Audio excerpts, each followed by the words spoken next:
Masechet Baba Kama, Daftet Amud Bet, la Mishnah qui est en haut de la page. Kol shehavti bishmirato, hirsharti et nizko. Hirsharti bemiktsat nizko, havti betashlume nizko, kersher kol nizko. Nechassim shen bahem me'ila, nechassim shem shel bnei berit, nechassim amiyuhadim, ובכל מקום, חוץ מרשות המיוחדת למזיק, ורשות הניזק והמזיק, כשהזיק חב המזיק לשלם תשלומי נזק במיטב הארץ. La Mishnah que je viens de lire entièrement, elle paraît petite, mais elle est riche en enseignements de halachot. Première phrase, Kol shehavti bishmirato, Hirsharti et nizko. Rashi explique. Kol shehavti bishmirato. Kol shenithayavti leshomro. Hirsharti et nizko. Klomar, imizik. Hirsharti vezimanti oto hezek. Shelo shemarti biafe. Kach matzati. Lishna harina. Hirsharti et nizko. עליי להכשיר ולתקן את נזקו, כלומר אני חייב לשלם. מפי מורי. Rashi donne deux explications.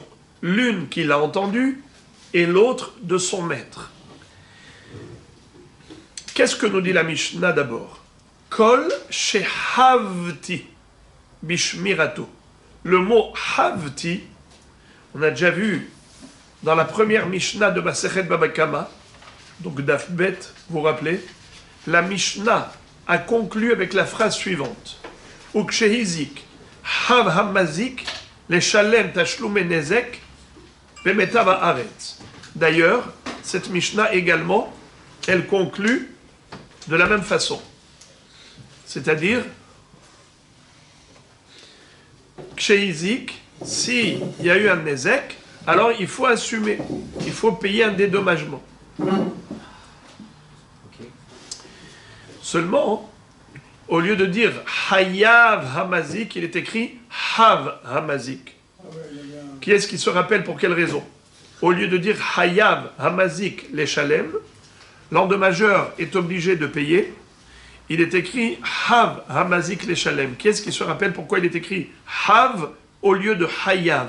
Mais dans tout le chasse, on parle de Hayav. Quand quelqu'un est condamné à faire quelque chose, à payer, on l'appelle Hayav. Alors pourquoi ici s'écrit Hav? On avait dit que ce Tana, il est Yerushalmi. Et à Yerushalayim, on parlait brièvement. Alors on économise une ou deux lettres. Au lieu de dire Hayav, on dit Hav, Havamazik. Vous vous rappelez? Rabbeinu Kadosh, qui a retranscrit les paroles du Tana, qui est d'origine Yerushalmi, il a écrit comme il parlait. D'accord. Eh bien, figurez-vous que le début de cette Mishnah, les deux premiers mots de cette Mishnah, c'est quoi? Lisez Rabbi Nissim, lisez-moi s'il vous plaît la Mishnah. Justement, je ne vois pas là où c'est. Tet Amud Bet. Qui veut lire les deux premiers mots? Voilà. Kol shehavti bishmirato. Traduction. Tout ce que je suis obligé de surveiller. Tout ce que je suis obligé de surveiller. Alors, comment on dit obligé? Hayav. Alors pourquoi s'écrit Havti? Parce qu'il a dit Yerushalmi. Bravo. Parce qu'il le Tana est Yerushalmi. Et il parle succinctement. Au lieu de dire Kol Shenit Hayavti Bishmirato, tout ce que je suis obligé de surveiller. Par rapport aux gens qui parlent en abrégé. Vous savez comment on dit en Israël Haval al-Azman? Ils n'ont même pas le temps de dire Haval al-Azman. Alors ils disent Havlaz. Havlaz, c'est les initiales Haval al-Azman. Alors ça nous ramène à cette histoire de Yerushalmi. Oui, à Yerushalayim, on parlait très succinctement. On ne parlait pas pour ne rien dire. On économisait même les lettres. Le langage était léger, pas lourd, long. C'était concis et précis. D'accord? Alors voilà l'idée. Alors reprenons. Kol shehavti bishmirato. Répétez la traduction. Kol shehavti bishmirato. Tout ce que je suis obligé de surveiller, de garder. Hirsharti et nizko. Qu'est-ce que ça veut dire hirsharti? Quelle est la racine du mot hirsharti? J'ai rendu possible. Mais quelle est la racine?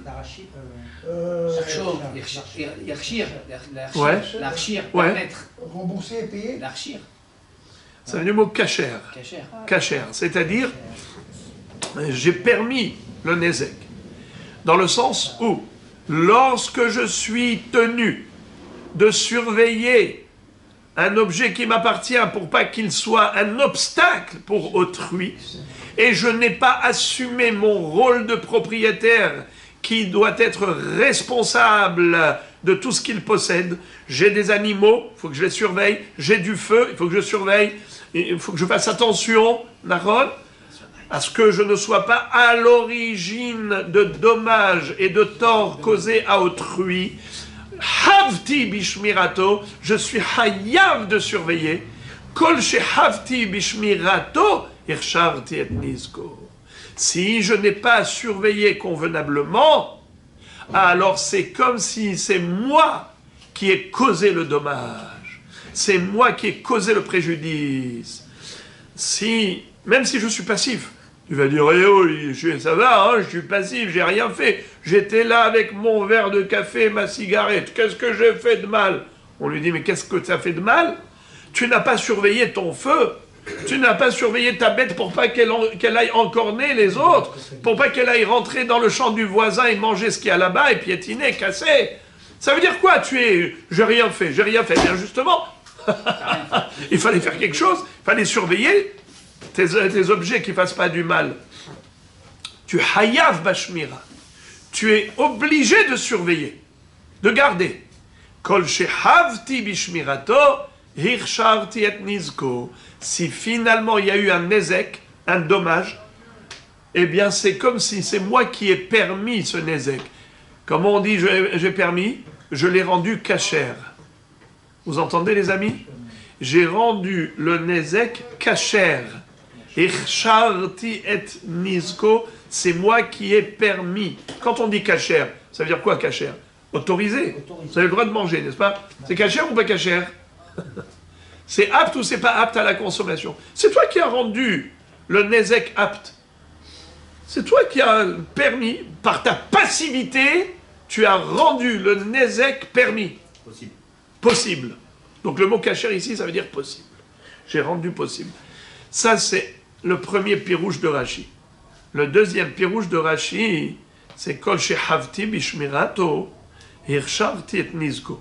Si jamais il y a eu un dommage, un préjudice qui a été causé par quelque chose dont j'avais l'obligation de surveiller.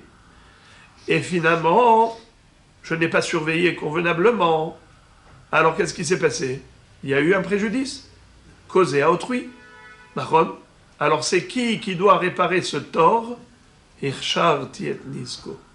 Le mot ici, hirsharti, d'après la deuxième traduction de Rashi, kasher dans le sens où je dois réparer le mal que j'ai causé. Ma bête a cassé les kélim du voisin en rentrant dans son champ. Ma bête a mangé les légumes du voisin en rentrant dans son champ. Ma bête a encorné d'autres bêtes dans le Reshut Harabim. Étant donné que j'avais le devoir de la surveiller, de la garder, et je n'ai pas assumé mon rôle, eh bien, je dois maintenant réparer le nezek. Hirsharti et nizko. Seulement, la difficulté, dans la deuxième traduction de Rashi, au nom de son maître, c'est que hirsharti, c'est au passé. Il aurait dû dire au futur. Allah, il est archir et nizko. À moi de cachériser, c'est-à-dire à moi de réparer au futur.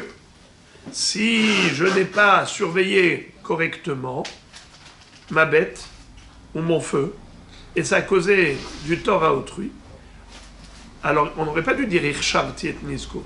On aurait dû dire Allah il est archir et nizko. C'est pour ça que on préfère, c'est beaucoup plus digeste, le premier pirouche de Rashi. que c'est une seule et même phrase. Kol shehavti bishmirato irshavti et nizko. Quand j'ai le chiyuv de surveiller mes objets, comme ma bête ou mon feu, et que je n'ai pas surveillé, alors c'est comme si j'étais marchir moi-même le nezek. Comme si c'était moi-même qui avait causé activement le nezek. Irshavti, j'ai rendu kasher, j'ai rendu permis la chose, l'ai rendu possible. Je préfère ce pirouche.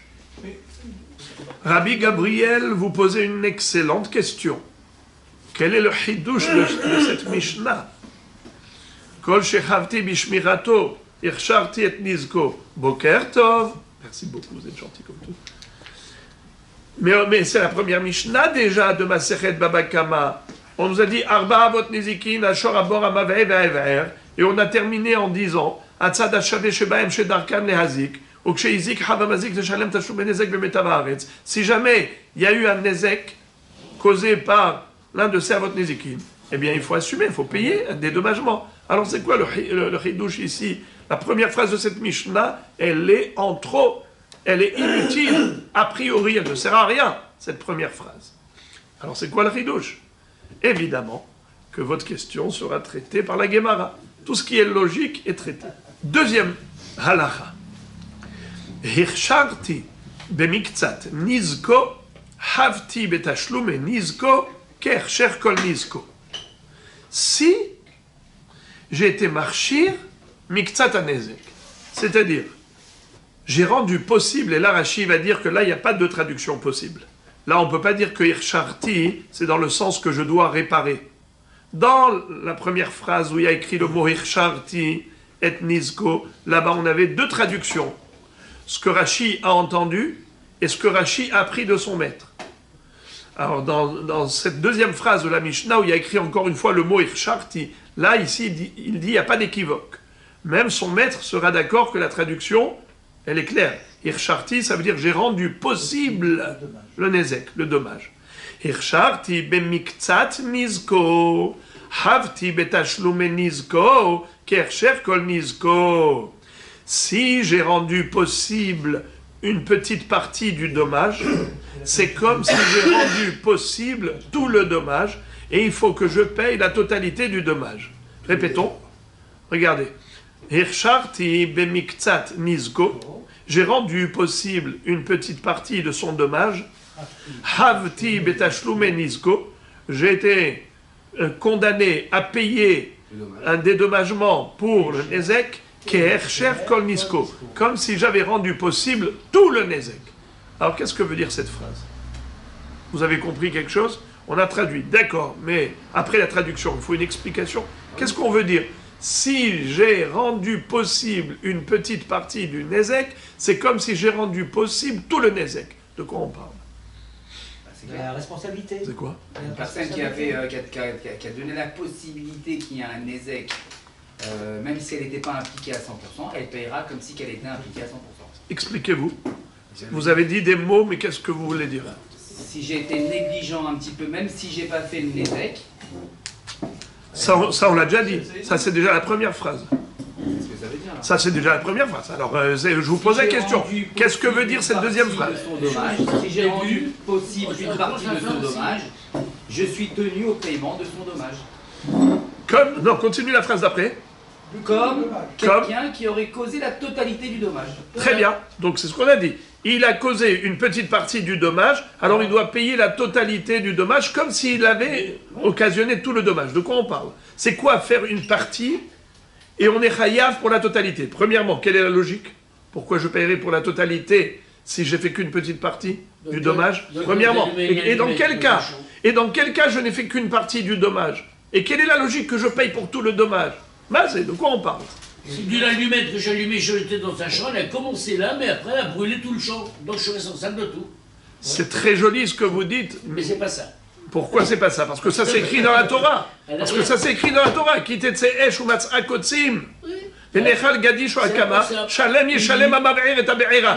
Alors la Torah ne dit pas que ça s'appelle faire une petite partie du dommage. La Torah elle appelle ça faire le dommage tout entier. Alors c'est comme si j'ai mis le feu partout, ok? Alors de quoi on parle? est-ce qu'on pourrait penser comme ça qu'une voiture, par exemple, va taper sur une rambarde, donc elle a cassé la rambarde, et sa voiture a continué à rouler, elle est rentrée dans le champ du bonhomme et lui a esquinté tout son champ. Bon, alors dans ce cas-là, elle a causé tout le dommage. Il paye pour tout le dommage. Oui, mais lui... Oui, mais ici, on est en train de dire que, en réalité, il n'a causé qu'une petite partie du dommage, et il payera pour tout le dommage. De quoi on parle?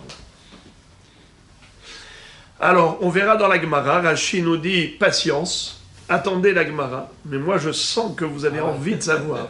Je souffre avec vous, c'est pour ça que je vous révèle le secret.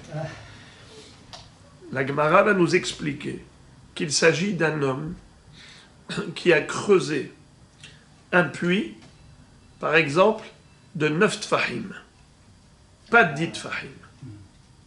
Il a creusé par exemple un tefar, ou 2, ou 3, ou 4, ou 5, ou 6, ou 7, ou 8, ou 9, pas plus. Arrive le deuxième, un deuxième monsieur, et il creuse un tefar de plus. De 9, il passe à 10. Vous en souvenez certainement, on avait dit le premier jour en introduction, on avait dit que un bord, pour pouvoir tuer un bœuf ou un âne, il faut qu'il ait 10 tfahim de profondeur. 10 tfahim. Alors, pour vous dire globalement, 1 mètre. Si c'est 90 cm, ça ne peut pas tuer, mais ça peut blesser. En effet, si le bœuf est mort là-bas, il ne payera pas, mais s'il s'est cassé la patte ou une blessure quelconque, oui, il faudra payer un dédommagement. Car une profondeur d'un puits inférieure à 10 tfahim, ça ne peut que blesser, mais ça ne peut pas tuer. D'où on l'apprend du pasuk. Ba'al abor yeshalem vehamet ihyelo. Ça veut dire que on parle d'un puits qui a tué. Et Hachamim ont estimé que pour qu'un puits puisse tuer par sa profondeur, il faut un minimum de 10 tfahim de profondeur. Alors maintenant, quel est le din si on a deux personnes, Réhouven et Shimon? Réhouven a creusé dans le domaine public un trou d'une profondeur de 9 tfahim. Shimon arrive et il creuse davantage, de 9 à 10. Un bœuf est passé par là et il est mort. Qui est Chayav? Shimon. Et pourtant Shimon va dire, mais moi j'ai creusé que un tefar. Il a fini le travail. Mais moi je n'ai pas creusé 10 tfahim. Moi j'ai creusé... C'est lui, Réhouven, qui a creusé 9. Moi j'ai creusé que un tefar. On dit, oui, mais ton tefar à toi, il arrive après les 9 de Réhouven. C'est toi qui as créé la possibilité de la mort de la bête. Donc maintenant que la bête est morte, c'est toi qui es chayav. Alors lui, il va te dire, mais moi j'ai fait que miktsat nizko, ircharti be miktsat nizko. Moi c'est vrai que j'ai rendu possible le dommage, mais que un peu, un tefar. On lui dit, oui, havti betashlume nizko, kersher kol nizko. Tu seras hayav de payer le prix de la bête à son propriétaire, comme si c'était toi et uniquement toi qui avais creusé les 10 tfahim de profondeur. Donc c'est ça le pirouche de la Mishnah. Vous avez compris? C'était précis et clair. Alors c'est ça le Inyan. Bien que le deuxième n'a creusé qu'une petite partie du puits, on le tient responsable comme s'il avait creusé la totalité du puits. Ok. Troisième halakha de cette Mishnah. Nechassim she'en bahem me'ila. Traduction. Qui veut me traduire, s'il vous plaît? Nechassim she'en bahem me'ila. Qu'est-ce que c'est me'ila déjà? C'est la profanation du sacré. Quand on parle de me'ila, profanation du sacré, forcément on parle du sacré. Car il ne peut pas y avoir profanation si ce n'est pas sacré. Alors si je vous dis par exemple, Nechassim sheyesh bahem me'ila, dites-moi en un mot, tout ce que je dis maintenant, des biens qu'on peut profaner. Nechassim sheyesh bahem me'ila. Remplacez toute cette phrase en un mot, s'il vous plaît. Nechassim sheyesh bahem me'ila. Des objets, bravo, kadosh, hekdesh, un mot. Au lieu de dire des objets qu'on peut profaner, il faut dire un seul mot, sacré, hekdesh.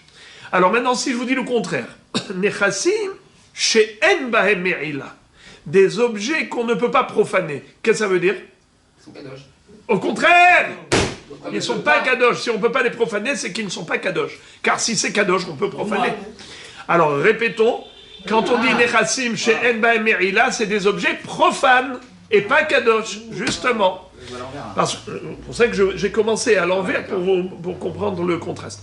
Alors, maintenant dites-moi en un mot, Nechassim she'en bahem me'ila, des Nechassim qu'on ne peut pas profaner, Hol, très bien, des objets de Hol. Alors maintenant, voilà. Quel est le din si, par exemple, le bœuf de Réhouven a encorné le bœuf du Hekdesh? Est-ce que Réhouven doit dédommager le Hekdesh? On a dit non. Bravo! On avait dit que non. Qui est-ce qui se rappelle de quel passage qu'on l'avait déduit? Vechigof shor ish et shor re'ehu. Bravo. Si le taureau d'un homme a encorné le taureau de son voisin, la Torah a écrit re'ehu de son voisin, de son prochain, pour dire re'ehu velo shel hekdesh. C'est seulement si le bœuf de Réhouven a encorné le bœuf de Shimon. Mais s'il a encorné le bœuf du Hekdesh, le Hekdesh c'est pas Re'ehu. Kadosh Baruch Hu n'est pas ton prochain. Donc, il n'y a pas de Hiyu. J'ouvre une parenthèse. Qui est-ce qui se rappelle, qui n'est pas d'accord avec cette chita, il dit le contraire? Oui, moi j'avais soulevé... Rabbi Akiva, Voilà. Rabbi Akiva, qu'est-ce qu'il disait? Comme Rabbi Shimon ben Menassia. Qu'est-ce qu'il disait Rabbi Shimon ben Menassia? Au contraire, lorsque le shor de Réhouven a encorné le shor de Shimon, les 3 premières fois, il ne paye que demi-tarif. Ce n'est qu'à partir de la 4e fois qu'il payera le plein pot. Quand il sera shor Mourad, mais quand il est shor Tam, il ne paye que Hatzinezek. Mais Rabbi Akiva qui pense comme Rabbi Shimon ben Menassia, qu'est-ce qu'ils disent tous les deux? Le contraire. Que si c'est le shor de Réhouven qui a encorné le shor du Hekdesh, il payera plein pot dès la première fois. Il n'y a pas de distinction entre shor Tam et shor Mourad, demi-tarif les 3 premières fois. Il n'y a pas de réduction. Puisqu'il a encorné le Hekdesh, depuis le début, il paye plein tarif. Et pourquoi? Et c'est quoi le raisonnement? Parce que c'est écrit Vechigov shor ish et shor re'ehu. Là-bas, on parle du shor Tam. Alors il dit, la Torah a dit que le shor Tam, il paye demi-tarif, c'est seulement si il a encorné le shor de son prochain. Mais si c'est pas son prochain, c'est le shor du Hekdesh, alors là, il n'y a pas de réduction. La Torah n'a pas dit demi-tarif. Bon. Mais ici, cette Mishnah, elle va d'après qui? Pas d'après Rabbi Akiva. Elle va selon Hachamim, qui disent que Behemet, si le bœuf de Réhouven a encorné le bœuf du Hekdesh, 0. Bravo.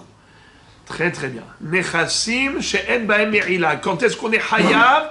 Que si c'est des objets qui ne sont pas Hekdesh. She'en bahem me'ila. Mais si c'était des objets Hekdesh, she'yesh bahem me'ila, patour. Ou encore, Nechassim she'en shel bnei brit. Quand est-ce qu'on est hayav de payer un dédommagement?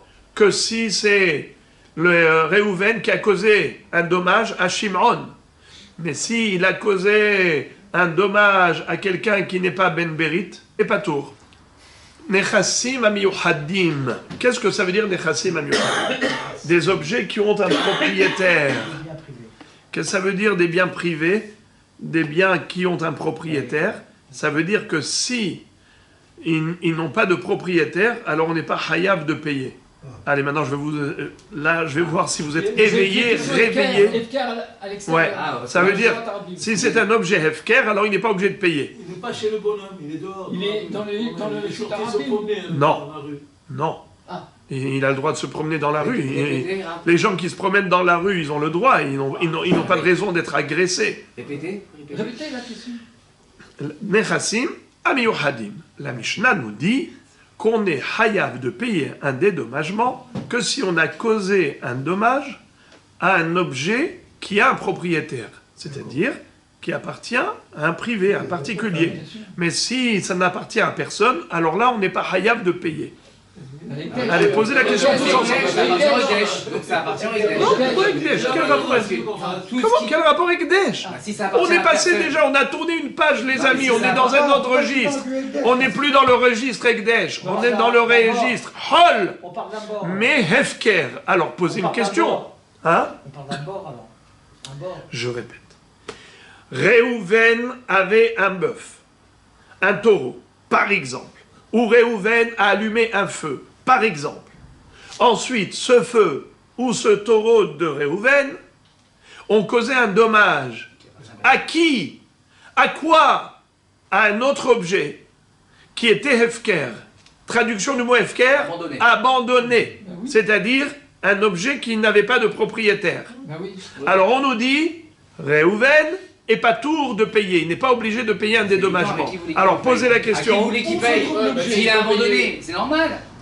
Voilà, c'est ça la question qu'il faut poser. Mais à qui il va payer? Il faut bien qu'il y Un ait propriétaire. quelqu'un qui le poursuive en justice. Mais si l'objet Il est qui a été endommagé n'a pas de propriétaire, alors à qui il doit de l'argent? À personne? À monsieur Levent? À qui il doit? Toujours, quand on paye un dédommagement, c'est au propriétaire de l'objet endommagé. Il a causé une perte à son prochain. Mais s'il n'y a pas de prochain, si l'objet endommagé, il est abandonné, alors qui va le poursuivre en justice? Qui va être Toveya Otobebeddin? Il y a toujours ce qu'on appelle To'en Venit'an, un réclamateur et un réclamé. S'il n'y a pas de protagoniste, à qui tu vas payer? Il n'y a pas de litige, il n'y a pas de conflit. Personne n'est venu pour te poursuivre en justice. Alors, qu'est-ce que ça veut dire que la Mishnah? Que veut dire la Mishnah quand elle dit t'es pas obligé de payer si c'est pas Nechassim Amyohadim? Tu ne payes que s'il a un propriétaire. Boker Tov! Mais s'il n'a pas de propriétaire, qui va le poursuivre en justice? Personne. À qui il va devoir payer un dédommagement? Au vent? Alors, c'est quoi le hidouche de la Mishnah? On ne comprend pas. C'est une phrase. C'est une phrase qui nous paraît complètement inutile et qui ne veut rien dire. Il peut faire un Parce que c'est évident. On ne peut être hayav de payer qu'à une personne. Mais s'il n'y a personne, Il peut faire un don. quoi? Non, J'ai pas compris de quoi vous parlez. Non, On n'est pas à la synagogue. dans les lois. alors il paye à personne. Alors la Mishnah a besoin de vous le dire. C'est ça ma question. Ah. Est-ce que la Mishnah a besoin de nous dire une chose qui va sans Mais dire? si la Mishnah pose la question, c'est qu'il y a. C'est pas exactement. Si elle vient nous enseigner une halakha, c'est qu'il y a quelque chose derrière ces Voilà, mots. c'est ça. On ne parle pas pour ne rien dire et surtout pas écrire pour ne rien dire. Alors, Donc apparemment, toute chose qui est abandonnée appartient aux trésoreries de la ville, quoi, au trésor. Quoi? Qu'est-ce que vous racontez? Ah, mais- Ça veut dire que vous n'avez pas le droit de Mais prendre grave. un objet abandonné grave, parce que ça appartient à la ville? grave. Je sais pas. Tout objet Et abandonné. si c'était vrai ce que vous disiez, que tout objet abandonné, il appartient à la commune, Ouais. alors on aurait dû payer à la commune. C'est comme si qu'il lui appartenait puisqu'il est FKR. Qu'est-ce que vous dites? C'est comme si qu'il est. C'est comme si qu'il lui appartenait. Il est FKR. Tout le monde peut le FKR. prendre. Tout le monde peut, ça appartient à personne pour l'instant. Donc, si le Alors cas, pourquoi vous si dites que ça le lui cas- appartient? Ça lui appartient pas. Ben, si Il le paye au cas. Bédine, il paye au Bédine, Celui, Si Lucas, il ne doit rien parce qu'il n'y a personne pour le poursuivre en justice. Alors pourquoi la il paye au question? mais ça Bédine. dépendra où il a été abandonné. C'est celui-là qui possède le terrain sur lequel Il a été abandonné dans la rue. Et l'autre, il vient, il encorne. Ah, dans la rue. Alors C'est pas un être vivant. Alors c'est complètement superflu. Cette phrase, elle paraît totalement superflue. Et il n'y a pas un mot de plus dans la Mishnah, il n'y a pas une lettre de plus. Alors qu'est-ce que veut dire le Tana quand il nous dit ah, tu sais, tu es chayav que s'il y a un propriétaire, que si c'est privé. Boker Tov, t'as besoin de me le dire, il va s'en dire. Qu'est-ce qu'on appelle abandonné? Abandonné. Dans quel sens? Ça veut dire que s'il appartient. Ça veut dire qu'il n'y a pas de propriétaire. Il Il n'y a pas de propriétaire. abandonné.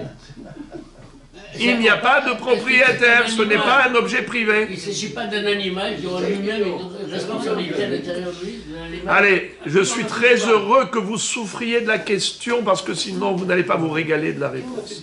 Allez, écoutez la réponse. Il y en a deux. Premièrement, si par exemple, le bonhomme, la Gemara va dire que c'est juste le contraire.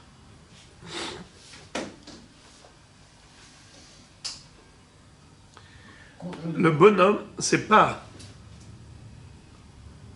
l'objet qui a été endommagé qui est hefker. C'est l'objet endommageur qui est hefker. Ah, Ça veut dire le taureau qui s'est sauvé. un taureau qui a été abandonné. qui était abandonné, C'est sauvé. d'accord, qui sort de la forêt, il vient, il arrive, et il encorne mon taureau. C'est pas explicite alors. Donc ça, Ah oui. alors dans ce cas-là, À qui, vers qui on se retourne? Dans ce cas-là, Je demande l'argent au taureau. hein? Je demande l'argent au taureau. Ben, je prends, Alors- il m'appartient. Bravo. Alors maintenant, imaginez-vous, regardez Rabota, écoutez quelque chose. Tu prends le taureau. Ce taureau-là, il était abandonné. Arrive quelqu'un Il le prend en guise de. et il le prend. Dans l'école, il est à lui. Alors, je vais l'appeler maintenant Shimon, d'accord? Réhouven, le bœuf de Réhouven, s'est fait encorner par un taureau qui était dans la rue abandonnée. Il appartenait à personne. Après l'encornement, arrive Shimon et il prend le taureau par les cornes, comme on dit. Arrive Shimon et il prend le taureau en corner. Et il dit, ah, super, maintenant j'ai un taureau, je vais me faire une kaila, ce Shabbat, une bonne dafina. Il a une viande, celui-là, tu vois comment il est gras de folie. Il l'attrape et il va l'emmener aux abattoirs pour faire une bonne shrita et se régaler pour Shabbat. L'autre lui dit, Réhouven dit à Shimon, eh oh, stop, ce taureau, il m'appartient. Il dit, pourquoi il t'appartient? Mais c'est moi le premier qui l'a pris. Il était abandonné, c'est moi qui l'ai attrapé le premier. Il dit, oui, c'est vrai, mais écoute-moi bien ce qui s'est passé. Lui, il a encorné mon bœuf. Nous avons une halakha que vous avez certainement oubliée, mais ce n'est pas grave. Shorta meshalem migufo. Shorta meshalem hatzi nezek migufo. Il y a une notion de hatzi nezek pour le shortam, il paye qu'un demi-tarif. Primo. Secondo, ce demi-tarif, il est migufo. Qu'est-ce que ça veut dire migufo? À partir du corps du taureau en corner, on va aller prélever le remboursement. D'ailleurs, vous vous rappelez que c'était plafonné? Qui est-ce qui se rappelle que c'était plafonné? Plafonné à quoi? Quelle était la limite du demi-tarif? Le prix du taureau en corner. Et d'ailleurs, si le taureau en corner s'est enfui, et on ne peut pas l'attraper, eh bien, le pauvre endommagé, il ne touchera aucune indemnité, même pas le demi-tarif. Car le demi-tarif est basé sur le corps du bœuf en corner.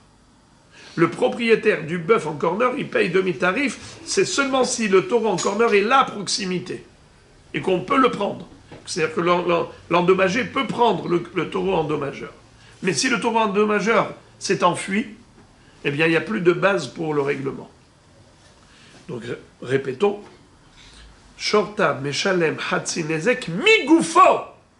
Alors maintenant, Réhouven dit à Shimon, toi tu veux prendre le taureau abandonné? Tu veux le prendre? Tu ne peux pas le prendre, parce qu'il est à moi. Il dit, mais comment il est à toi? Mais c'est moi le premier qui l'a attrapé. Il dit, oui, mais toi tu viens après la guerre. En attendant, il a déjà, lui, encorné mon char. Il m'a tué mon char. Et donc moi j'ai le droit de le prendre, parce que Mishtalem migufo, Hatzinezek migufo. Donc je le prends. Qui a raison? Réhouven ou Shimon? Donc il récupérera le reste. Oui, il prendra Hatzinezek a priori. C'est ça qu'il réclame. Hatzinezek mais migufo. Mais pas Hatzinezek, c'est Shimon qui l'a attrapé. Eh bien, vous êtes tous tombés dans le panneau. Celui qui a raison, c'est Shimon, pas Réhouven. Réhouven n'aura rien, zéro. Pourquoi? Parce qu'au moment où le taureau a encorné, il était hefker. Il était abandonné, il n'avait pas de propriétaire. Puisqu'il n'avait pas de propriétaire au moment de l'encornement, alors il n'y a pas de halakha de paiement. Il n'y a pas de dédommagement. Il n'y a rien à prélever de son corps. Son corps n'est pas assujetti au remboursement. Quand est-ce que le corps du bœuf est assujetti au remboursement? Que s'il avait un propriétaire. Alors c'est quoi là? Pourquoi? Parce qu'il est écrit dans la Torah, Vechi Gof Shor Ish. Shor Shel Ish. Et Shor Re'ehu. Le shor d'un Ish a encorné le shor de Re'ehu, de son prochain. Mais si au moment de l'encornement, ce shor-là, il n'était pas Shor Shel Ish, eh bien, il n'y a pas de dinim bichlal. Il peut... Qui a raison? Shimon. Première possibilité. Autre possibilité pour répondre à cette question, pour savoir quel est le chidouche de la Mishnah qui nous a dit Nechassim am Yohadim. Imaginez-vous par exemple, le taureau en corner avait un propriétaire. Certes, il avait un propriétaire. Au moment de l'encornement, il avait un propriétaire. Mais ce propriétaire, ensuite, a abandonné... Ils n'ont pas payé. A abandonné le... Hein? Son taureau. Qu'est-ce qu'on avait dit, Rabotai? Meshalem Igoufo, n'est-ce pas? Oui. Mais c'est seulement si, premièrement, au moment de l'encornement, il avait un propriétaire. Au moment de la poursuite en justice, il avait un propriétaire. Au moment du jugement, il avait un propriétaire. Il avait un propriétaire du début jusqu'à la fin. Écoutez ça. Beshaat ha-nezek, Beshaat ha-amada bedin, ou Beshaat gmardin. Ça veut dire que du début jusqu'à la fin, le taureau en corner avait un propriétaire. Comme il est écrit, Ve'u'ad bib'alav. C'est quoi Ve'u'ad bib'alav? On a témoigné contre le propriétaire. Mais s'il n'a pas de propriétaire au moment du jugement, eh bien, il n'y a pas de dinim. Il ne devra rien du tout. Vous entendez? Et le taureau ne devra pas quelque chose? Ça donne des frissons. Qui ne devra Eh rien. bien, celui qui était propriétaire du taureau en corner, il ne doit rien. Parce que maintenant, au moment du jugement, le taureau est abandonné par son propriétaire. Et donc, il n'y a pas de condamnation pour le propriétaire du taureau lorsque, au moment du jugement, le taureau n'a plus de propriétaire, il est abandonné par son propriétaire. Oui, donc quelque part, il va perdre son taureau, le mec. C'est vrai qu'il veut faire le malin. Il veut faire le malin, c'est qu'avant le jugement, il est FKR son taureau. C'est pas qu'on... C'est éviter de payer, mais quelque part, il va perdre son taureau. C'est vrai, c'est vrai. Vous entendez? Vous entendez? Il a fait le malin, le propriétaire, n'est-ce pas? Il a fait le malin. Parce qu'après l'encornement, il a abandonné son propriétaire. Mais comme dit Nissim, c'est un malin blata. Pourquoi? Parce qu'il n'est pas intelligent. Il a abandonné son taureau, donc il perd beaucoup plus. Mais après le jugement, il le récupère. Non, c'est pas mal, excellent, excellent. Mais l'autre, il ne va pas le laisser, l'autre, il va l'attraper en premier. Il ne peut pas l'attraper parce qu'il est FKR. Et alors? On a dit tout à l'heure qu'il ne peut pas le récupérer. Pourquoi? Parce que si le premier l'a pris en premier, mais s'il est FKR, tant qu'il est FKR, n'importe qui peut le prendre. Mais bon, mais c'est pas ça. C'est vrai, mais ma vraie réponse est la suivante. Imaginez-vous que le prix du dommage est beaucoup plus important que le prix du taureau. Imaginons par exemple, et voilà qu'il lui doit beaucoup, beaucoup plus. C'est pour cela qu'il abandonne. Il préfère abandonner le taureau que ça. Mais en réalité, ce que je dis, c'est pas vraiment vrai. Pourquoi? Parce que ça, c'est vrai ce que je dis, que si c'est un shor mu'ad, un bœuf qui est déjà mu'ad. Encore bien. Ouais, déjà encore. Tu as fait une corrida ou deux. Alors, en effet. Mais s'il était shortam, ce que je dis, c'est pas vrai parce que, de toutes les façons, le nezek est plafonné, le khatsi nezek est plafonné au prix du gouffre du short. Donc, qu'il abandonne son short ou qu'il paye, ça revient en même, finalement. Bon, donc on parle du short mu'ad, c'est là où il peut gagner. Parce que si le khatsi nezek, par exemple, il lui a cassé toute la vitrine de Galerie Lafayette, et maintenant il lui doit beaucoup plus que le prix du short, il préfère abandonner le short plutôt que payer le khatsi nezek. C'est trop facile. Mais s'il a le droit de faire ça aussi, faut pas prendre les gens pour des imbéciles. Moi j'aurais pensé que si le Nézek était 2 fois le prix de la bête, il est rayable de payer. Oh, c'est pas nous qui fixons les lois juridiques de la Torah. Alors, Bekitsor, Nechassim Amyuhadim. Mais tout ça, c'est parce que j'ai eu pitié de vous, j'ai anticipé.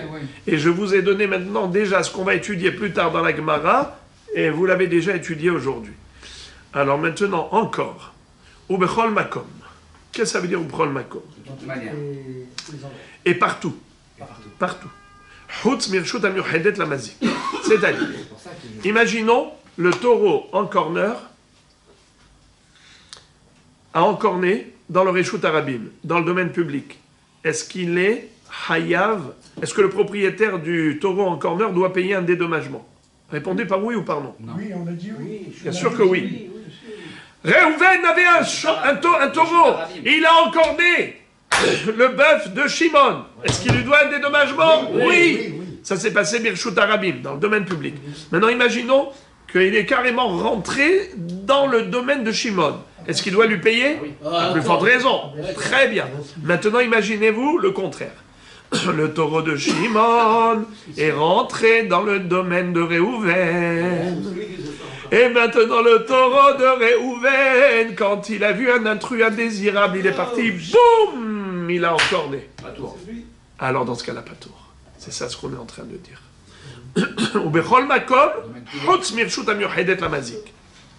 C'est-à-dire, partout où le taureau en corner a causé un dommage, alors oui, il est chayav. Sauf si on est rentré chez lui.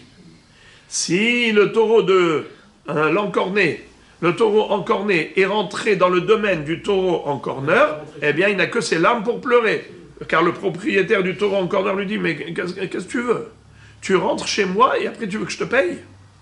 Parce que mon taureau, il a encorné le tien. Mais pourquoi de quel droit tu t'es permis de rentrer chez moi, dans mon jardin, avec ton taureau? Ne t'étonne pas si après, mon chien méchant va te mordre. D'accord? Mon taureau, il a encorné le tien parce que tu es rentré chez moi, tu l'as excité. C'est toi qui es en tort. Ah, oui. Tu rentres chez moi. Voilà.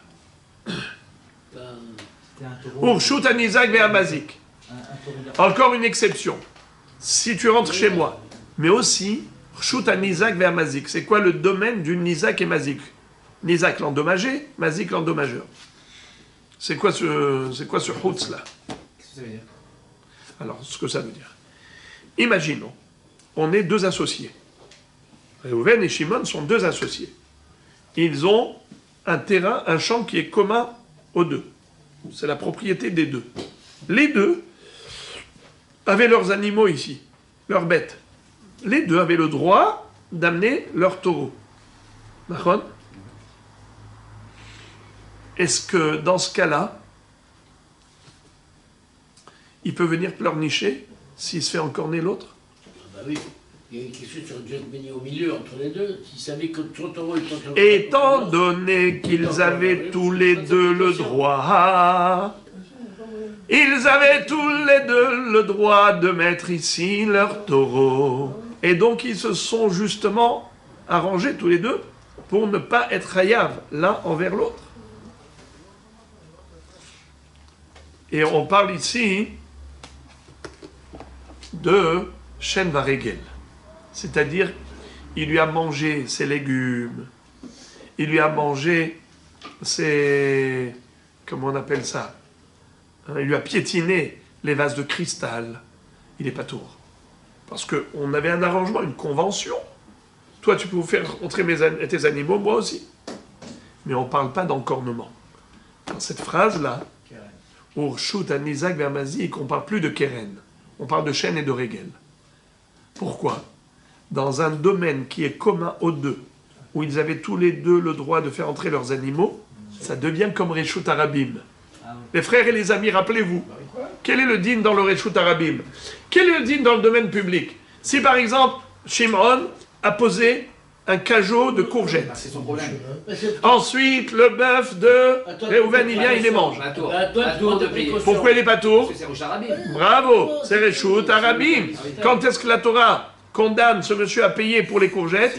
Que s'il a laissé sa bête rentrer dans le domaine de l'autre, il n'avait pas le droit. Eh bien là aussi c'est pareil. Reshut Anizak ve'amazik, c'est un domaine dont les deux sont propriétaires. C'est comme Reshut Arabim, où les deux avaient le droit de mener leurs bêtes. Alors maintenant, ne viens pas pleurer s'il a mangé tes courgettes. Il ne fallait pas poser tes courgettes ici. Mais attention, c'est seulement manger les courgettes ou écraser la vaisselle en porcelaine. Mais on n'a pas le droit d'encorner pour autant. Ça veut dire dans le Reshut Arabim, s'il y a eu encornement, on paye.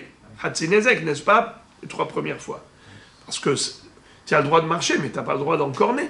Surveille ton bœuf pour pas qu'il encorne. Alors quand on dit ici Chutz, Mirshut Anizak ve'amazik, on parle de Shen Varegel, on parle pas de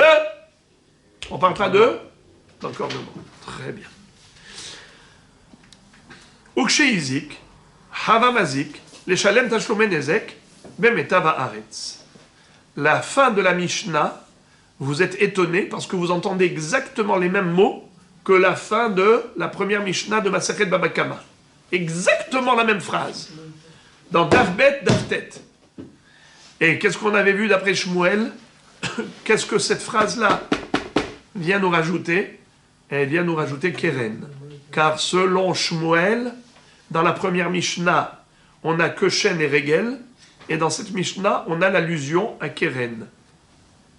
Rappelez-moi. Shor les raglo, Mav'e les chino. Vous vous rappelez de ça? Selon Shmuel, Shor, Ashor, Abor, Mav'e, Ve'ever. Ashor, ça fait allusion à quoi? Regel. Mav'e, ça fait allusion à quoi? Shen. Pas Ever, Mav'e, Shen. Alors encore une fois, Shor les raglo. Répétez ces deux mots. Ça veut dire quoi, Shor les raglo? Shor fait allusion au Regel, à la patte de la bête. Mav'e les chino. Mav'e, ça fait allusion à Shen. Très bien. Alors on n'a pas parlé de Keren. C'est vrai. Shmuel dit, étant donné que Keren, on ne paye que Hatsi Nezek les 3 premières fois, ça ne ressemble pas au Arba Avot, Ashor, Abor, Amave, Ve'ever, où on paye Nezek Shalem depuis le début. C'est pour ça qu'on a attendu la deuxième Mishnah pour mentionner par allusion le Keren. Comment? Par cette phrase-là qui paraît inutile. C'est une redondance. Shehizik, Havamazik, les Shalem, Tashlume, Nezek, Bemetaba, Aretz, Boker Tov. On l'a déjà dit. Pourquoi tu te répètes? C'est pour faire allusion à un nouveau Mazik. C'est qui? Keren. C'est bizarre quand même. Vous voyez Rabotai, cette Mishnah, combien de temps elle nous a mis? Elle est petite, hein? On aurait pu traduire. Et elle est terminée, on avance. Mais j'ai voulu que vous puissiez comprendre la Mishnah avec les détails de chaque phrase, même si normalement j'aurais dû attendre la Gemara. Mais comme c'est tellement opaque, on n'aurait pas eu de plaisir à étudier une Mishnah sans rien comprendre. C'est pour ça qu'on a pris le temps. Mais la Gemara va reprendre beaucoup des sujets qu'on a déjà vus. Gemara. Tanura Banan. Kol shehavti bishmirato irsharti et nizko. Maintenant, nous revenons à la question. Vous vous rappelez, Rabbi Gabriel, vous aviez demandé, mais quel est le sens de la première phrase de la Mishnah? La Mishnah, qu'est-ce qu'elle nous dit?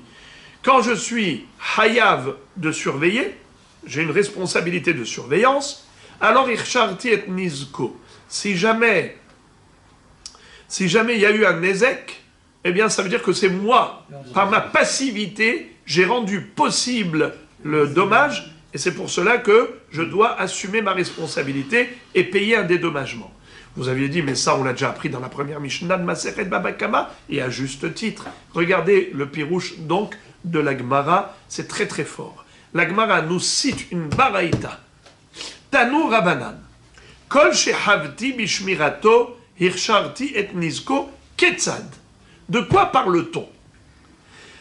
Shorubor shemesaran le heresh shote vekatan veiziku hayab le shalem machen ken be'esh. Fin de citation de Baraïta. Si jamais un homme,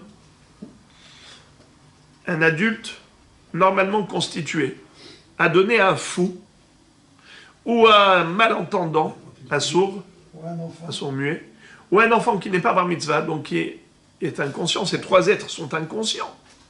Heresh, Shote, Vekatan, comment on les appelle en abréviation? Hashu. C'est quoi Hashu? Heresh, Shote, Vekatan. D'accord? Rachetevot. Qu'est-ce qu'a fait Mr. Reuven? Il donne un Hashu. Heresh, Shote, Vekatan, il leur donne quoi? Le shor à garder, ou le bord à surveiller, ou le hesh à surveiller. Écoutez bien. Il lui donne une torche. D'accord? Il lui dit, fais attention, hein? Il lui donne un shor. Il sort dans le Rishut Arabim, il lui dit, surveille-le, hein? Ou bord. Il a creusé un puits dans le Rishut Arabim, Reuven, après il dit au Hachou, surveille. Qu'est-ce qu'il fait? Finalement, ce qui s'est passé, c'est que le shor a été mazik. Le bord a été un obstacle. Le hesh a brûlé. C'est Reuven qui est responsable. Alors, est-ce que Reuven est hayav de payer, oui ou non? Vous dites bien sûr. Mais pas les pas eux. Eux, ils sont katan, ils sont automatiquement... Bravo. Évidemment que le Heresh Shote et Katan sont ptourim, c'est évident. Mais maintenant, je vous pose la question.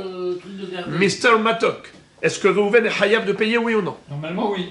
A priori, oui. Ça Il dépend a pour sous qui. la responsabilité qu'il a faite. Ça dépend pour qui. S'il était conscient de On sa va dire, il doit y avoir responsabilité des- d'avoir des enfants.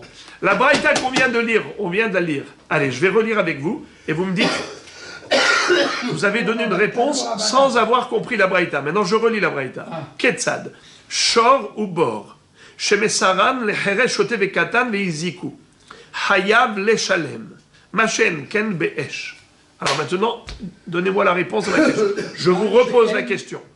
Si Reuven a donné soit son Shor, soit son Bor, soit son Esh à Hashou, Heresh Shote vekatan, est-ce que, et finalement, ça a causé un dommage. Est-ce que Reuven doit payer, oui ou non? Sauf pour le feu. Bien sûr, Hayav. Hayav que pour le Bien feu. sûr. Il a donné ça à un consommateur. Alors Richard a eu raison, il est Hayav pour le Shor, il est Hayav pour le Bor, mais pas pour le Esh. C'est marqué. C'est ce qui est écrit. Je Voilà. comprends. C'est clair, net et précis. Très bien. La Gemara maintenant veut comprendre, mais quelle est la différence entre Shor, Bor et Esh? Quelle différence? Si tu dis que la responsabilité de Réhouven, elle a lieu parce qu'il a donné à un inconscient, il a donné à un fou, il a donné à un katan, à Heresh, à garder. Ils ne sont pas capables, eux, de surveiller. S'il avait donné à garder à quelqu'un, un adulte, qui est responsable, alors en effet, ça s'appelle qu'il a bien gardé. Mais s'il donne à garder à un fou, ça s'appelle pas garder. C'est pour ça qu'il est hayav de payer pour le dommage causé par le shor. Alors le char, on Bon. a... Mais vous n'écoutez pas. Le shor, on a dit qu'il est hayav pour le shor, il est hayav pour le bord, mais il n'est pas hayav pour le hesh. Alors c'est ça, répétez. Il est chayav pour le bord, il est chayav pour le shor, mais pas pour le feu. Très bien. Alors la Gemara pose la question, elle dit, si sa responsabilité, elle est parce qu'il a donné à quelqu'un qui est inconscient, alors je vois pas la différence. Tout à fait. Il est inconscient pour le shor, pour le bord et pour le feu. Alors pourquoi tu dis qu'il est chayav de payer que pour le nezek causé par le shor, ou le nezek causé par le bord, mais pas pour le nezek causé par le hesh? Quelle différence? Alors maintenant, regardez. La Gemara, quand elle pose la question, elle pose la question avec beaucoup de subtilité. Là, il faut maintenant vous concentrer. N'essayez pas de parler quand on va lire maintenant. N'essayez pas de dire des choses à vous. Regardez. Bemay askinan. Elima beshor kashur ubor mechuse dirbata gabe esh gahelet. Maishnahacha. Maishnahacha. Ela beshor mutar.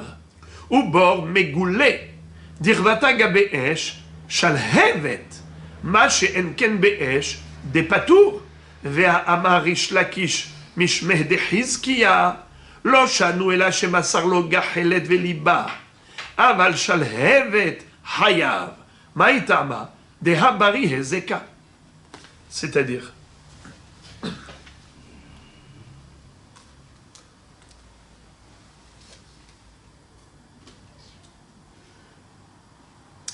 il y a dans le Pérec à Konès, c'est le 6e Pérec de Masechet Baba Kama, une mahloquette fondamentale entre Rish Lakish et Rabbi Yochanan. Quel est le din si un homme a donné à un fou, ou un petit, ou un heresh, un sourd-muet, une torche de feu? Alors il existe deux sortes de torches. Une torche qui est enflammée, on voit la flamme, ça s'appelle en hébreu shalhevet. Mais il y a une torche qui est gahelet. C'est quoi gahelet? Une braise. Quelle est la différence entre une braise et une shalhevet? Il n'y a pas de flamme. Très bien. Là, il y a une flamme, là, il n'y a pas de flamme. Voilà. Très bien. Alors, il est écrit comme ça. Quelqu'un qui a donné une torche à un heresh oteve katan, et ensuite il a été brûlé le champ du voisin, patour. Rish Lakish dit, attention, quand est-ce que le bonhomme est patour? C'est seulement s'il lui a donné gahelet. Mais s'il lui a donné shalhevet, une torche avec une flamme, qui est prédisposée à faire du mal immédiatement, alors là, c'est considéré comme si c'est lui qui a allumé le feu dans le champ du voisin. Et il est hayav de payer. Parce que c'est Bari Ezeka. C'est quoi Bari Ezeka? C'est sûr que le Nezek, il est déjà... immédiat. Le Nézek, il est accessible. C'est-à-dire qu'il y a ici une flamme. Donc, une flamme, c'est sûr que ça peut faire du mal. Donc, on ne peut pas dire, c'est pas de ma faute. Celui qui a emporté le feu là-bas, c'est pas de ma faute. Celui... Je voudrais vous ouvrir une parenthèse. Écoutez Rabotai. Rappelez-vous, Grama binzakin patour. Répétons. Grama binzakin patour. Ça veut dire quoi? Celui qui fait un dommage à un dommage, non intentionnellement, par Grama. Grama, c'est quoi? C'est-à-dire par dérivé, par un dérivé. Indirect. Indirect. Alors, un dommage causé directement, Hayav, un dommage causé indirectement, patour. C'est direct, c'est pas Grama. Qu'est-ce que vous dites maintenant? Gachelet, c'est direct, c'est pas Grama. J'ai donné une braise entre la main d'un Heresh. Ouais. C'est lui qui a pris la Gachelet et il est parti, il l'a mise quelque part. C'est Grama ou c'est... Est-ce que c'est moi qui ai allumé le feu ou bien c'est lui? C'est lui. C'est lui. Alors c'est Grama. Alors Grama binzakin, patour. Mais Rish Lakish dit, quand est-ce que c'est considéré Grama et patour? C'est seulement si je lui ai donné une Gachelet, mais pas une Shalhevet. Si je lui ai donné une torche enflammée avec une flamme, alors étant donné que la flamme c'est Bari Hezeka, c'est sûr que ça peut faire du Nezek. En fait, c'est comme si moi j'ai allumé du feu chez moi, et ce feu il est sorti, il a brûlé à l'extérieur. Je suis Chaya, d'accord? On avait appris ça. Kitetse esh, umatz akotzim, venechal gadish ou akama, shalem yeshalem amav'ir et abe'era. Donc, c'est considéré comme si j'ai allumé chez moi et le feu est parti là-bas. J'ai allumé le feu, je l'ai mis dans la main du Heresh, Shoté, Vekatan. Il est Chayab. Quand est-ce qu'il n'est pas tour, selon Rish Lakish, que s'il lui a donné une Gachelet? Et on va voir tout de suite la différence. Mais Rabbi Yochanan dit, même avec Shalhevet, pas tour. Pourquoi? Parce que c'est qui a pris la Shalhevet d'ici à là-bas? C'est le fou. C'est le fou. Donc c'est Grama. C'est Grama binzakin, pas tour. C'est causé indirectement. Il est pas tour. C'est d'accord. Mais maintenant, oublions Rabbi Yochanan. Prenons que Rish Lakish. Rish Lakish, lui distingue entre Gachelet et Shalhevet. Il dit, si on a donné au fou Gachelet, on n'est pas tour. Si on a donné Shalhevet, on est Hayav. Très bien. Quelle est la différence entre Shalhevet? C'est que le Nezek est déjà prédisposé à causer du dommage, quand il y a une flamme qui est déjà dévoilée, alors que Gachelet, le Nezek n'est pas encore flagrant. Maintenant, oublions le feu. Parlons du bord. Parlons du shor. Si on veut comparer le shor au feu, on a dit que dans le feu, il y a deux possibilités. Soit j'ai donné au fou une torche éteinte, c'est-à-dire une torche braise, soit je lui ai donné une torche enflammée. N'est-ce pas? Alors, soit Shalhevet, soit Gachelet. Maintenant, qu'est-ce que nous avons au niveau du shor qui peut ressembler aux deux situations? Non, un shor qui ressemble soit à Gachelet, soit un shor qui ressemble à Shalhevet. Pareil, bord. Un bord qui ressemble soit à Shalhevet, soit à Gachelet.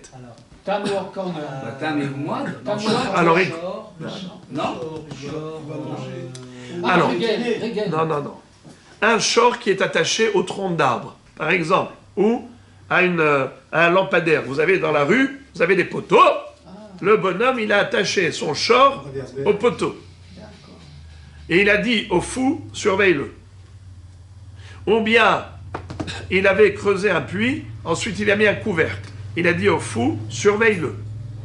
Ça s'appelle Gachelet. Ça veut dire que comme c'est couvert, c'est pas, comment on appelle ça? Le danger n'est pas imminent.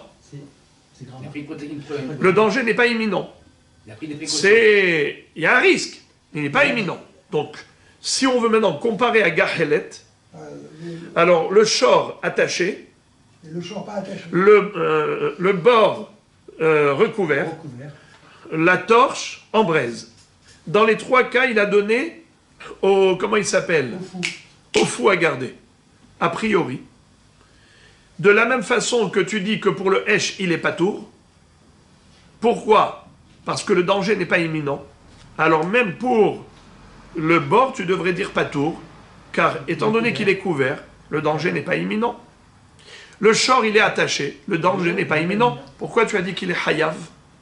Mais il avait attaché le shor. Il avait recouvert le bord. Exactement comme quand la braise, qui a été donnée à un fou, on a dit que le danger n'est pas imminent. Alors tu es obligé de dire qu'en fait, il lui a donné à garder un bord qui était découvert. Le bord était découvert. Et donc le danger est imminent. Et il lui dit au fou, surveille. Là, on dit qu'il est chayav. Pourquoi? Car un inconscient comme un fou, un petit, ou un heresh, c'est pas de la surveillance, ça. Ils sont inconscients. Alors, monsieur, tu as creusé un bord, et tu n'as pas mis de couvercle, et tu n'as pas mis de surveillant. Tu es chayav. Parce qu'un bord sans surveillance, tu es chayav. Un bord sans couvercle et sans surveillance, tu es chayav. Un shor, moutard. C'est quoi un shor moutard? Qui peut me traduire le mot moutard? Un shor moutard. Allez, pour que vous compreniez, je vais vous dire le contraste. Un shor kashour. Shor kashour, un shor attaché. C'est quoi moutard? Bravo. Moutard, c'est délié, dénoué. Un nœud, c'est kesher. Le contraire, moutard, les hatir et ta kesher, c'est délier le nœud. Alors, un shor qui est moutard, ça veut dire un shor qui est libre, en liberté. Et il a dit au fou, surveille-le. Dans les trois cas, le danger est imminent. Shor moutard, bor galouille, bor mégoulé, et esh, et la braise gahelet. Excusez-moi, shalhevet, excusez-moi. Danger imminent. Danger imminent. Esh shalhevet, en flamme. La torche en flamme. Alors, la Gemara dit, dans ce cas-là, je ne comprends pas non plus la différence entre le esh et shor et bor. Pourquoi tu me dis que ce monsieur, il sera hayab de payer pour le nezek causé par le shor et le bor, mais il sera pas tour pour le nezek causé par le esh? Mais quelle différence? Si on parle d'un shor qui est moutard, c'est-à-dire un shor qui est en liberté, et un bord qui est découvert, et une torche qui est en flamme, alors dans les trois cas, le danger est imminent. Je ne comprends pas pourquoi il serait hayab de payer pour le nezek causé par le shor et le bor, qu'il a confié à un fou, et il ne sera pas tour pour le esh al-hevet qu'il a confié à un fou. Mais quelle différence? Lui-même, Rish Lakish avait dit que pour Shalhevet, Hayav. La bonne question. C'est fin, hein? Alors répétons la question dans le texte. On va répéter ça dans le texte. Toute l'analyse, je relis depuis la Gemara. Gemara, Tanu Rabanan, Kol Shehafti Bishmirato, Irsharti et Nizko. Ketzad, Shor ou Bor, Shemesaran Heresh Shote Bekatan Leiziku, Hayab le Shalem, Mache Enken Beesh, Bebay Askinan. De quoi on parle? Elima Beshor Kashour ou Bor Mechoussé. Est-ce qu'on parle d'un taureau qui était attaché, un bord qui était Mechoussé, recouvert? Alors Dirvata Gabeesh Gahelet. Si on a le parallèle avec le feu, donc il faut parler de Gahelet, une braise, où le danger n'est pas imminent. Alors question, Maïshnahacha ou Maïshnahacha. Pourquoi est-ce qu'ici il serait Hayav et pourquoi est-ce qu'ici il serait Patour? Mais dans les trois cas, le danger n'est pas imminent. Donc il n'y a pas de raison de distinguer entre Esh et Shor et Bor. Car dans les trois cas, le danger n'est pas imminent. Le taureau, il est attaché, le bord est recouvert, la torche, elle est en gahelet, c'est que des braises. Alors qu'est-ce que tu veux? Maïshnacha ou Maïshnacha. Et là, Beshor Moutar, au bord mégoulé. Alors, forcément, tu parles d'un shor qui était libre, Moutar, et un bord qui est mégoulé, et un puits qui est découvert. Alors, Dirvata Gabe et Shalhevet. C'est quoi le parallèle? Pour le feu, c'est Shalhevet, une torche en flamme. Donc, dans les trois cas, il a donné un inconscient à surveiller. Machem Kenbe Esh de Patour. Alors, qu'est-ce que tu dis? Que pour Shor et Bor, il est Hayav, et pour le Esh, il est Patour? Ma pitom. Ve'amarish lakish mishme de Chizkiya, lo shanu el Hashem asar lo gahelet ve'liba, aval shalhevet hayav, maitama de habari ezeka. Quand est-ce qu'on n'est pas tour pour le feu? C'est seulement s'il lui a donné une braise, et ensuite, lui, le fou, il a été mélabé. Vous savez c'est quoi mélabé? Il a activé. Bravo. Il a activé le feu, comment? Il a attisé le feu. Voilà, le mot c'est attiser. Il lui a donné une braise, et ensuite il a été avec un soufflet, et il a attisé la flamme. Alors là, c'est vrai que c'est le fou qui est la cause. Donc ça s'appelle Grama bin Zakin, c'est indirect. Il n'est pas tour, ça je peux comprendre. Mais là, Aval Shalhevet, Hayav, Maïtama, de Abari Ezeka. Mais s'il lui a donné une torche en flamme, alors il est Hayav parce que c'est un danger imminent. C'est comme quelqu'un qui allume un feu chez lui, il sort et il brûle partout. Eh bien, il est Hayav pour l'incendie. C'est un danger imminent.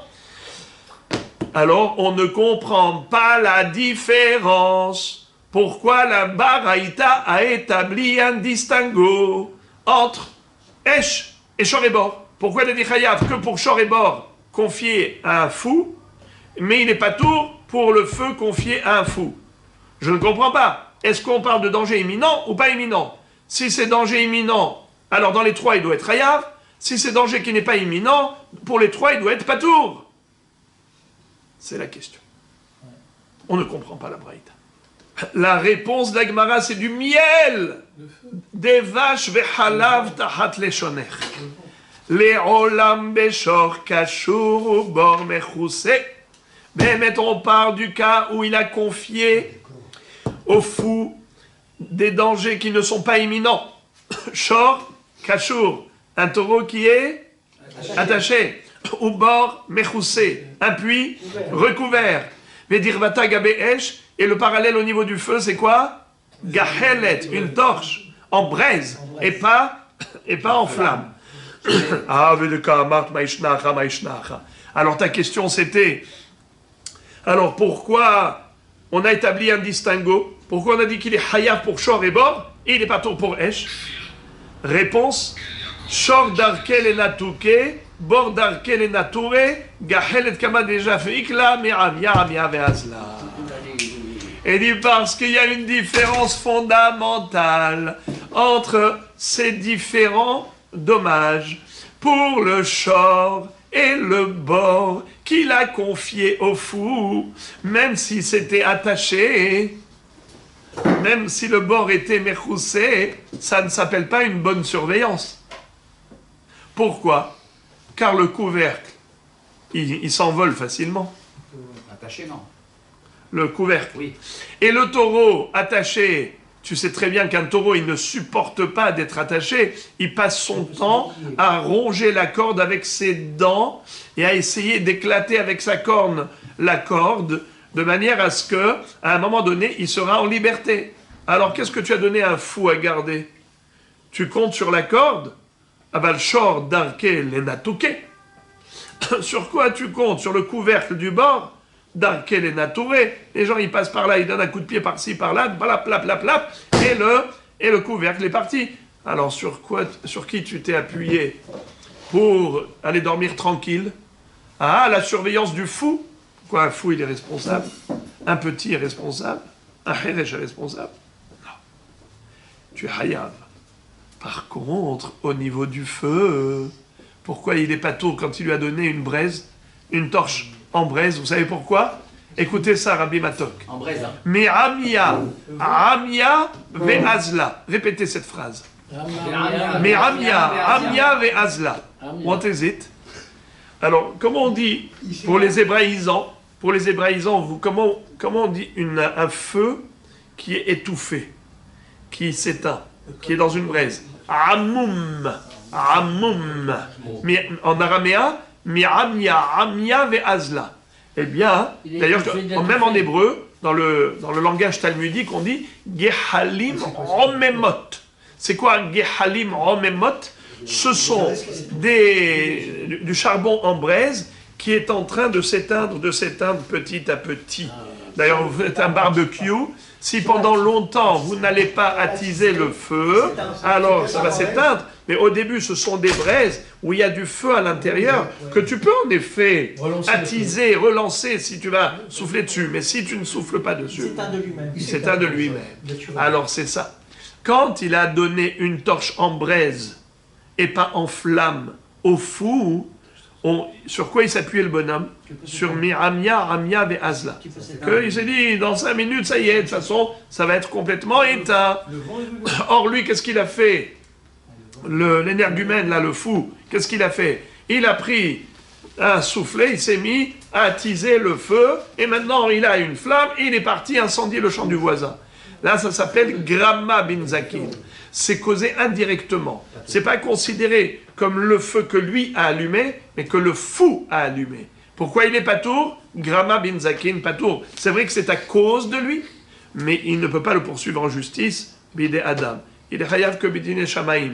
Vis-à-vis du ciel, il est chayav. Mais juridiquement parlant, il ne peut pas le poursuivre en justice, parce qu'il est patour. Ça s'appelle causer un dommage indirectement. Gramma bin Zakin, patour. Alors que pour le shor, alors que pour le bord, c'est vrai que c'était couvert, le bord. C'est vrai qu'il était attaché, le shor. Mais toi, tu le sais pertinemment que le shor, il ne va pas accepter de rester longtemps attaché. Il va éclater ta corde. Il va la casser. Le bord, c'est vrai que tu as mis un couvercle. Mais tu sais très bien qu'il y a plein de gens qui passent par là. À un moment donné, plat, ça va sauter. Alors, ça ne s'appelle pas surveiller. Puisque ça ne s'appelle pas surveiller, quand tu as confié au fou, ça ne s'appelle pas que tu as surveillé. Donc c'est ton shor qui a fait du mal. C'est ton bord qui a fait du mal. Et tu veux te réfugier derrière quel argument? Mais j'ai confié... mais j'avais mis un couvercle. Mais j'avais attaché le shor. Ne raconte pas d'histoire. Tu sais très bien que le shor, il va couper la corde. Tu sais très bien que le couvercle, à un moment donné, il va s'envoler. Il va tomber. Ah, mais tu t'appuies sur qui? Sur le fou. Mais le fou, il n'est pas conscient pour être responsable de surveiller le shor ou le bord. Tu es chayav. Par contre, pour le hesh, maché enken be hesh, étant donné qu'il lui a donné qu'une braise, et la braise, elle est censée s'éteindre avec le temps, donc il ne lui a pas donné un danger imminent. Il ne lui a pas donné un danger imminent. Voilà pourquoi, même si finalement, le fou, il a attisé le feu, il n'est pas tour. Car ça s'appelle Gramma bin Zakin Patour. Seulement la question se pose par rapport à Rabbi Hanan. Alors, il m'a dit le Rabbi Hanan, de Amar afilu masarlo shal hevet nami patour, dirvata acha beshor mutar ou bor megoulé, maishna acha ou maishna acha. La question qui saute aux yeux, et ce sera le mot de la fin, la question qui saute aux yeux, c'est, selon Rabbi Hanan, vous vous rappelez que je vous avais dit que dans Perek HaKones, dans le 6e chapitre de Baba Kama, nous verrons la marloquette entre Rabbi Hanan et Rish Lakish à propos de Massar le Her Shote Vekatam Shalhevet. Selon Rabbi Hanan, même si le fou est parti incendier le champ du voisin avec la flamme, il n'est pas tour. C'est Gramma, c'est indirect. C'est le fou qui a fait ça, c'est pas lui. Rabbi Hanan. Rish Lakish dit qu'étant donné que Shalhev est une flamme, c'est un danger imminent, alors c'est lui qui est Chayav. Il ne peut pas se réfugier derrière le fou. Il est Chayav. Alors maintenant, on a expliqué la Sugia, la Baraïta, selon Rish Lakish. C'est clair. Maintenant, Rabbi Hanan, ça c'est plus difficile. Car Rabbi Hanan t'a dit que même pour la flamme, le bonhomme est pas tour. Réhouven a allumé une torche. Et la torche, elle est en flamme. Elle est enflammée. Et il la donne à un fou. Et le fou est parti incendier le champ du voisin. Selon Rabbi Hanan, pas tour. Alors maintenant, je voudrais que tu m'expliques. La Braïta, qu'est-ce qu'elle a dit? Un homme qui a confié à un fou, soit Shor, soit Bor, soit Esh. Quel est le din? Pour Shor et Bor, il est Chayav. Pour Esh, il est Patour. De quoi on parle? Un Shor qui était attaché ou un Shor qui était libre? Est-ce qu'on parle d'un bord qui était recouvert ou un bord qui était découvert? Est-ce qu'on parle d'un Esh qui était en flamme ou en braise? Pour Rabbi Hanan, le feu, même en flamme, il n'est pas tour. Alors, dire Vata Gameshor et Bor, alors quel est l'équivalent par rapport au cas du Shor et le cas du Bor? Dans quelle situation ils sont? Shor libre, un Shor en liberté. Et le bord découvert. Oui, mais là c'est Chayav. Non, j'aurais pu... Alors pourquoi Chayav? Non, regarde. Non, regarde. La Baraïta, qu'est-ce qu'elle a dit pour le Shor et le bord quand ils sont libre et bord découvert. Hayav, très bien. Qu'est-ce qu'elle a dit pour Esh? Machen ken be'esh. Patour. Alors maintenant, quelle est la question d'Agmara? Pourquoi? Oui. La question Maishnahacha. Quelle est la différence? Quelle est la différence? Oui. Shor et bord, tu me dis qu'il est Hayav. Pourquoi? Parce qu'il a confié à un inconscient. Heresh Shotev Katan, ils sont inconscients. Le bord, il est découvert. Le shor, il est en liberté. À qui tu as donné à surveiller? À un fou? Ils sont inconscients, donc c'est pas de la surveillance. Si c'est pas de la surveillance, tu es Hayav. Maintenant, pour le Hesh, qu'est-ce qu'on a dit? Patour. Mais tu lui as donné une torche enflammée. Comment tu peux être Patour? Quelle est la différence? Gramma. Gramma? Alors même pour Shor et bord aussi, tu vas dire Gramma. Alors regardez comment c'est beau. Shor et bord, c'est son mammon. Son mammon. C'est-à-dire, tu es propriétaire du shor. Tu as une responsabilité de le surveiller. Si la surveillance s'est faite par un inconscient à qui tu as confié, c'est pas de la surveillance. Toi, propriétaire, tu dois t'assurer que ton shor est surveillé correctement, convenablement. Regarde d'abord, parlons du shor. À qui appartient le shor? Au propriétaire. C'est son mammon. Quelle est la responsabilité d'un homme vis-à-vis de son mammon? Il doit être responsable. Tu dois surveiller ton mammon. Et donc, si jamais tu n'as pas bien surveillé, tu es chayav de payer. C'est clair? Quand je donne un fou, un shor en liberté, ça s'appelle surveillance? Non. Donc, je suis chayav. Pareil pour le bord. Un bord, j'ai creusé. Je l'ai laissé découvert. Je suis chayav? Si jamais il y a un dommage? Pourquoi c'est son argent? Attends. D'abord, déjà, est-ce que je suis chayav? Ouais. Vous avez répondu par oui? Merci. Je creuse dans le domaine public un trou, je suis considéré comme propriétaire. Où est-ce qu'on retrouve ça? Que je suis propriétaire du bord, mais c'est pas son père le domaine public. Ouais. La Torah dit Baal Habor Yeshalem. La Torah l'appelle Baal Habor. Baal Habor Yeshalem. Le propriétaire du bord payera. Il est propriétaire. La Torah le tient responsable comme s'il était propriétaire. Tu as creusé le bord, tu es considéré comme propriétaire, alors qu'il n'est pas propriétaire réellement. Dans les statuts, dans le tableau, il n'est pas propriétaire. Mais il est propriétaire pour la responsabilité vis-à-vis des civils. Le dommage, il devra l'assumer. Ok? Donc là, tu es... À qui tu as confié à garder ton bord? À un fou. Eh bien, tu es responsable. Ça ne s'appelle pas de la surveillance. Maintenant, le feu. Si, quand il avait allumé le feu ici, le feu est parti ailleurs, il est chayav. La Torah dit qu'il était c'est clair. C'est seulement si lui, quand il a allumé le feu, son feu a été emporté là-bas. Mais si le feu que lui a allumé ici, avec la torche en flamme qu'il a donnée au fou, cette torche, quand elle était dans sa main, elle ne pouvait rien faire de mal. Il a donné maintenant au fou. Le fou a pris cette torche, et il est parti, il a incendié le champ du voisin. C'est qui a fait cet acte? Qui a incendié le champ du voisin? Le fou. C'est le fou. C'est le fou. Car le feu qu'il a allumé là ne pouvait pas aller dans le champ du voisin. C'est la prise, ça s'appelle l'emprise et la prise. Tzvata. Tzvata. Le mot tzvat, qui sait quelle est la traduction du mot tzvat? Des tenailles. Qui est-ce qui sait dans quel Mishnah on parle des tenailles? Dans Pirkei Avot. C'est un des outils qui a été- Asara Dvarim. Oui, c'est les 10 choses que Hachem a créées la veille de Shabbat. Voilà. Bravo! Je suis plombier. hein. Veyesh Omrim Af Tzvat. Bitzvat Asuya. Même les tenailles qu'on fabrique, c'est avec les tenailles que Dieu a créées, les premières tenailles. Et c'est qui a fabriqué les premières tenailles pour fabriquer les deuxièmes tenailles? Il faut des tenailles pour fabriquer des tenailles. Eh bien, c'est que je Af Tzvat Bitzvat Asuya. Comment on écrit Tzvat? Tzadik Bet Tav. Tzvat.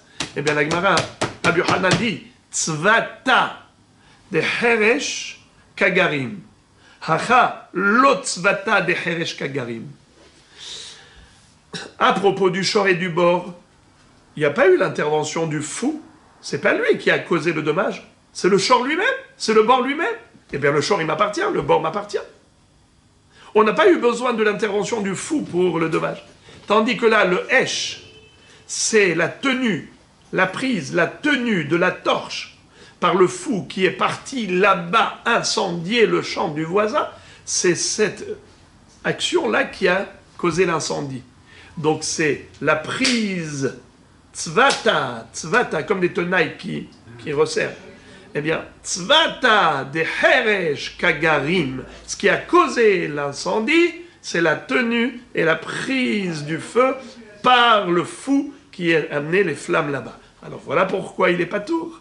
Car là, c'est Grama bin Zakin, patour, c'est indirect. C'est le fou qui a fait. Tandis que shor et bord, c'est pas le fou qui a fait. C'est son shor, c'est son bord. Même si elle n'était pas